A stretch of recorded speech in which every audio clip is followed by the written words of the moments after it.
Okay, the next step that we're going to do is the pre-stain conditioner.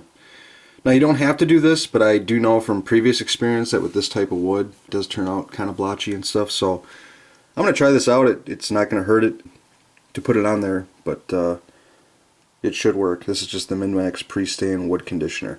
I am using an oil-based stain, so you're not going to want to use the water-based pre-stain. You just want to use the regular stuff. Before you get started, you're going to want to make some type of device to put these on so they can dry without having to lay them down like this or like this, because you're going to be staining this part too. So if you go like this, then it doesn't touch. I also have a vise set up just with a screwdriver that I can put this on.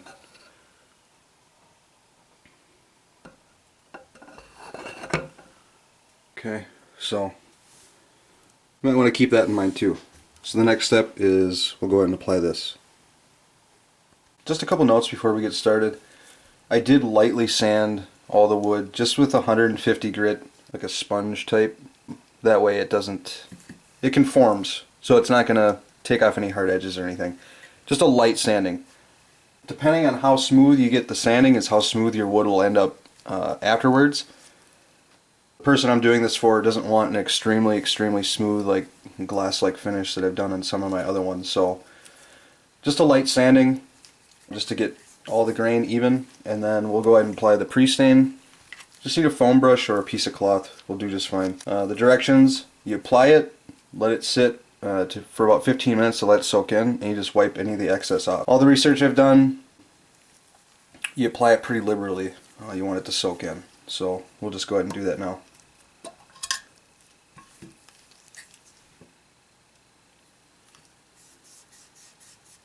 And don't forget to get this area under here too, because we are going to do that as well. Anywhere where you're going to be staining is where you want to put this. After you did the pre-stain, then it's time to use your stain. And I got my pieces all dry here. I'm just going to use another foam brush. And I'm using red mahogany on this. You can use whatever color you'd like. And then you go ahead and apply it and let it sit 15 minutes. You wipe off the excess and let it sit about 4 to 5 hours. And if it's still a lighter color, you want it darker, apply another coat. And just keep doing that until you get the color you want. So that's what I'll go ahead and do here. Remember too that you want to go with the grain.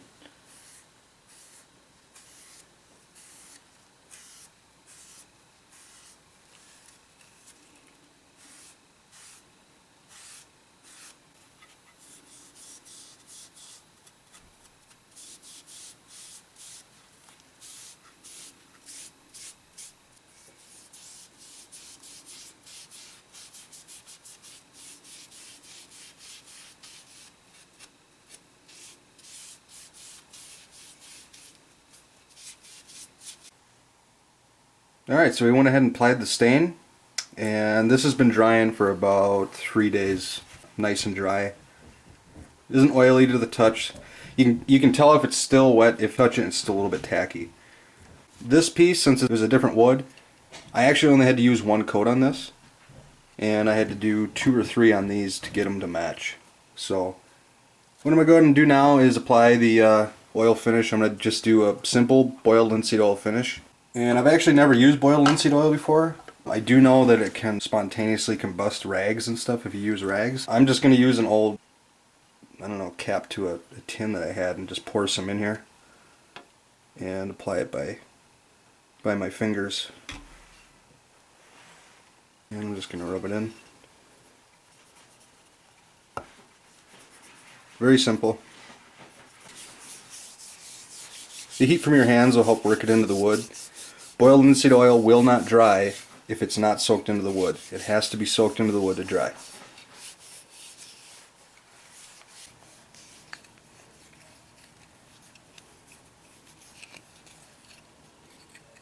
Now I actually plan on doing a few coats of the boiled linseed oil, maybe up to 5. There's an old saying that says you apply boiled linseed oil or linseed oil once a day for a week, once a week for a month, and once a month for a year, and then once a year for a lifetime. Now I think that applies more to I don't know, furniture like tables or chairs. I'm not going to do that many coats on this. I'm just going to get, you know, some oil in here to make it a little bit water repellent. Then I'm actually going to finish up with Tom's 1-3 mix, the gunstock wax, and I'll show you that in a little bit here. Alright, after you rub the finish in with your hands, there might be a little bit of oil left over, and you are going to wipe that off just on the surface. I'm just going to use a paper towel because it's not going to leave any lint.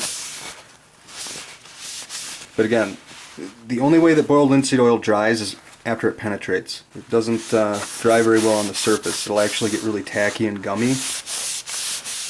And again, this is my first time using boiled linseed oil, but I've done my research, so you just got to trust me on this one.